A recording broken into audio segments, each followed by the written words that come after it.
السلام علیکم second year. آج میں جو آپ کو لیکچر دینے جا رہی ہوں وہ ہمارا وہی ٹاپک ہے جو ہم نے سٹارٹ ہے، یعنی براعظم جنوبی امریکہ کی فزیوگرافی۔ اور آج میں اس کا آپ کو تھرڈ اور لاسٹ پورشن کروا رہی ہوں جو ہے سینٹرل لو لینڈ پلین، یعنی وسطی نشیبی میدان۔ وسطی نشیبی میدان کی جب ہم بات کرتے ہیں تو اس میں 3 میدان آ جاتے ہیں، ایک اورینوکو کا میدان، دوسرا ایمیزون کا میدان، اور تیسرا جو آ جاتا ہے وہ پارانا اور پیراگوئے کا میدان آ جاتا ہے۔ اگر اب ہم 1 بائی 1 اس کی ڈیٹیل کریں تو سب سے پہلے اورینوکو کا میدان یا اورینوکو کا طاس بھی جس کو کہا جاتا ہے، یہ براعظم کے شمال میں واقع ہے، اور اگر ہم اس کے ایریا کی بات کریں تو 3,49,650 اسکوائر کلومیٹر کے اوپر یہ واقع ہے، اور دریائے اورینوکو کی جو لینتھ ہے وہ 2,250 کلومیٹر ہے، یعنی یہ پوری لینتھ جو دریائے اورینوکو کی ہے وہ اس میدان کو کور کرتی ہے۔ اب اگر ہم دیکھیں تو ہم یہ بھی کہتے ہیں کہ صرف دریائے اورینوکو ہی نہیں ہے جو اس میدان کو سیراب کرتا ہے، بلکہ اس کے ساتھ دریائے اورینوکو کے ساتھ اور بھی بہت سے چھوٹے دریا ہیں جو اس میدان کو سیراب کرتے ہیں۔ اور یہ جو میدان ہے اگر ہم اس بات کریں تو یہ دریائے اورینوکو اور کوہ انڈیز کے درمیان میں پورے کا پورا میدان واقع ہے، اور یہ جو دریائے اورینوکو کی لینتھ جو میں نے آپ کو بتائی ہے 2,250 کلومیٹر، اس میں ہم کہتے ہیں کہ صرف 800 کلومیٹر ایسی ہے کہ جس کے اندر ہم جہاز رانی کر سکتے ہیں، یعنی شپنگ ہو سکتی ہے۔ اور یہ دریا عام طور پہ سمندر کے قریب ہم ویسے بھی کہتے ہیں کہ بہت سی شاخوں میں تقسیم ہو جاتا ہے، اور یعنی ڈیلٹا بناتا ہے، اور بارشوں کے موسم میں تو ہم یہ کہتے ہیں کہ یہ جو ڈیلٹا ہے وہ انتہائی یعنی دلدلی حالات میں سویمپ پلیسز میں تبدیل ہو جاتا ہے۔ لیکن یہ ہم کہتے ہیں کہ براعظم جنوبی امریکہ میں اس میدان کی، اور خاص طور پہ شمالی حصے میں اس میدان کی بہت زیادہ اہمیت ہے، کیونکہ بہت زیادہ ایریا اس نے یعنی 3,49,650 کلومیٹر تک کا ایریا اس نے کور کیا ہوا ہے۔ دوسرا میدان آ جاتا ہے جس کو ایمیزون بیسن یا دریائے ایمیزون کا طاس بھی کہا جاتا ہے، اور یہ میدان ہم کہتے ہیں کہ دنیا کے سب سے بڑے دریائی نظام یعنی دریائے ایمیزون کے اوپر یہ ڈیپینڈ کرتا ہے، یعنی اس کا نام بھی دریائے ایمیزون کے اوپر ہے کہ جو دنیا کا سب سے بڑا دریا ہے وہ اور اس کے معاون دریا مل کر اس میدان کو بناتے ہیں۔ اب ہم کہتے ہیں کہ عام طور پہ جو یہ دریائے ایمیزون ہے وہ برازیل کے پہاڑوں سے نکلنے والے بہت سے معاون دریا ہیں جو وہ دریائے ایمیزون کے ساتھ آ کے مل جاتے ہیں، اور پھر ہم کہتے ہیں کہ یہ جو اگر ہم ایمیزون بیسن کا ایریا دیکھیں تو یہ 69,93,000 کلومیٹر کے اوپر پھیلا ہوا ہے۔ 69,93,000 کا ایریا ہے جس کے اوپر یہ پھیلا ہوا ہے، اسکوائر کلومیٹر کا ایریا جس کے اوپر یہ پھیلا ہوا ہے، اور اس میں دریائے ایمیزون کی جو لینتھ ہے وہ 6,280 کلومیٹر ہے، جو دریائے ایمیزون کی فل لینتھ ہے جو اس کو کور کرتی ہے۔ اب ہم اگر دریائے ایمیزون کے اس میدان کی بات کریں تو یہ آسٹریلیا جو براعظم ہے تقریباً اس کے برابر ہے اس کا ایریا جو یہ میدان ہے۔ پھر ہم یہ بھی کہتے ہیں کہ دریائے ایمیزون جو ہے وہ ڈیلٹا نہیں بناتا بلکہ یہ ایسٹیوری ہے، یعنی یہ اپنی شاخوں میں تقسیم نہیں ہوتا بلکہ یہ ڈائریکٹ سمندر میں جا کے گرتا ہے، جس کی وجہ سے یہاں پر ایسٹیوری بنتی ہے، ڈیلٹا نہیں بنتا۔ پھر ہم یہ بھی کہتے ہیں کہ اس کے ایسٹیوری بننے کی وجہ کیا ہے کہ جو ٹائیڈل ویوز ہیں یعنی مدر جزر کی جو لہریں ہیں وہ اس کے راہ میں حائل ہو جاتی ہیں، جس کی وجہ سے وہ اس کو شاخوں میں تقسیم نہیں ہونے دیتی اور ڈائریکٹ یہ سمندر میں جا کے گرتا ہے۔ اب اگر ہم اس میدان کی اہمیت کی بات کریں تو دریائے ایمیزون کے میدان کی بہت ہی زیادہ ایک اہمیت اس لحاظ سے ہے کہ یہ پورا ٹراپیکل فارسٹ کورڈ ایریا ہے، یعنی یہاں پر جنگلات پائے جاتے ہیں جن کو حاری بارانی جنگلات یا ٹراپیکل فارسٹ کا نام دیا جاتا ہے۔ اب اگر ہم اس کی بات کریں تو یہ علاقہ بہت ہی زیادہ گھنے جنگلات سے پر مشتمل ہے، جس میں ہم کہتے ہیں کہ جنگلات میں جو درخت ہیں وہ تقریباً 100 فیٹ تک کی لینتھ کے اوپر یہ پھیلے ہوئے ہیں، اور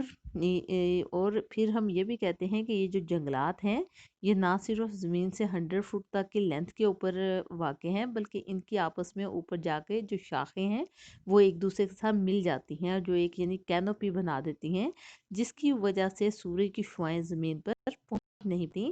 اور دوسرا ہم کہتے ہیں کہ جو درختوں کے نیچے ہے وہ گھاس وغیرہ بہت ہی زیادہ پائی جاتی ہے، یعنی انڈر گروتھ ویجیٹیشن بھی یہاں پر بہت ہی زیادہ دیکھنے میں نظر آتی ہے، جس کی وجہ سے ہم کہتے ہیں کہ یہ جو علاقہ ہے یہ آب و ہوا کے لحاظ سے بالکل بھی یہاں کی کلائمیٹ سوٹیبل نہیں ہے کہ یہاں پر رہا جا سکے۔ عام طور پہ یہاں پر جو رہنے والے ہیں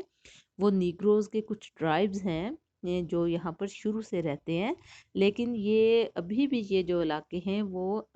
سویلائزیشن کے لحاظ سے ہم کہتے ہیں کہ بہت ہی پیچھے ہیں، اور یہاں پر ابھی بھی ترقی نہیں ہو سکی۔ دوسرا ہم کہتے ہیں کہ یہ جو جنگلات ہیں یہاں پر آپ کو ریپٹائلز یعنی رینگنے والے جانور بہت زیادہ نظر آتے ہیں، جس میں ہم کہتے ہیں سانپ وغیرہ یہاں پر بہت زیادہ دیکھنے میں نظر آتے ہیں۔ اس کے علاوہ یہاں پر جو دوسری چیز ہے وہ ہم کہتے ہیں کہ ہاتھی یہاں پر بہت زیادہ جانوروں میں پایا جاتا ہے۔ اب اگر ہم اکنامیکل پوائنٹ آف ویو سے دیکھیں تو ہم کہتے ہیں کہ یہاں کی اہمیت اس بیسن کی یہ ہے کہ یہاں پر لوگ ہیں جو وہ ہاتھی کا جو شکار کرتے ہیں وہ اس کے دانتوں کو حاصل کرنے کے لیے کرتے ہیں، کہ وہ دانت اس کی بہت اہمیت رکھتے ہیں۔ اور دوسرا یہاں پر ربڑ کے بھی جنگلات پائے جاتے ہیں، ربڑ کے باغات پائے جاتے ہیں۔ اور یہاں پر ہم اب کہتے ہیں کہ کچھ تہذیب یہاں پر یعنی نیو سویلائزیشن یہاں پہ پہنچی ہے، جس کی وجہ سے اس کے کچھ علاقوں کو صاف کیا گیا ہے، اور وہ علاقوں میں جو ہے وہ چاول ہے یا کافی ہے، کچھ قہوہ ہے، یہ مکئی وغیرہ وہاں پر کاشت کی جاتی ہیں، لیکن ابھی بھی یہ جو علاقہ ہے وہ بیکورڈ ایریاز کے اندر شامل ہوتا ہے۔ اب اگر ہم دریائے ایمیزن کی بات کریں تو یہاں پہ ہم کہتے ہیں کہ اس کے اندر جہاز رانی بھی ہو سکتی ہے، خاص طور پر اٹلانٹک اوشن کے ایریا تک، یہ 1600 کلومیٹر تک، جبکہ بڑے جہازوں کے لیے استعمال ہوتا ہے، جبکہ چھوٹے جہازوں کے لیے ہم کہتے ہیں کہ پیرو سے ایکویٹوس تک 3700 کلومیٹر تک اس کے اندر جہاز رانی کی جا سکتی ہے۔ تو اگر ہم ایمیزن بیسن کی بات کریں تو اس کی ہم کہتے ہیں کہ بہت ہی زیادہ اہمیت ہے جو ہمیں ساؤتھ امریکہ کے اندر دیکھنے میں نظر آتی ہے۔ پھر اس کے بعد آ جاتا ہے جو تھرڈ ون، جس کو ہم پارانا اور پیراگوئے بیسن کا نام کہتے ہیں۔ اس کی پارانا پیراگوئے جو بیسن ہے یعنی یہ 3 دریاؤں کے اوپر مشتمل ہے، دریائے پارانا، دریائے پیراگوئے اور دریائے یوروگوئے۔ یہ 3 دریا ہیں جو مل کے اس میدان کو بناتے ہیں۔ اب اگر اس میں سب سے پہلے بات کریں تو اس میں دریائے پیراگوئے، پیراگوئے ملک کا بھی نام ہے، آپ کو پتہ ہے۔ پھر اگر ہم پارانا کی بات کریں تو پارانا بھی ہم کہتے ہیں کہ دریا کا نام ہے، جبکہ تیسرا جو دریا یوروگوئے ہے وہ بھی ملک یوروگوئے کے نام کے اوپر ہے۔ اب اگر سب سے پہلے ہم دریا پیراگوئے کی بات کریں تو پیراگوئے جو نکلتا ہے وہ برازیل کے پہاڑوں سے نکلتا ہے، اور برازیل کے پہاڑوں کی مغربی سائڈ جس کو موٹو گریسو پلیٹو کا نام دیا جاتا ہے وہاں سے نکلتا ہے۔ اور اس میں یہ بھی ایک بات ہے کہ پارانا، پیراگوئے اور یوروگوئے جو 3 دریا کا میں ذکر کر رہی ہوں یہ تینوں برازیل کے پہاڑوں سے نکلتے ہیں، اور برازیل کے پہاڑوں کی مغربی سائڈ سے جو دریا نکلتا ہے میں آپ کو بتایا کہ پیراگوئے ریور ہے جو مغرب سے نکلتا ہے۔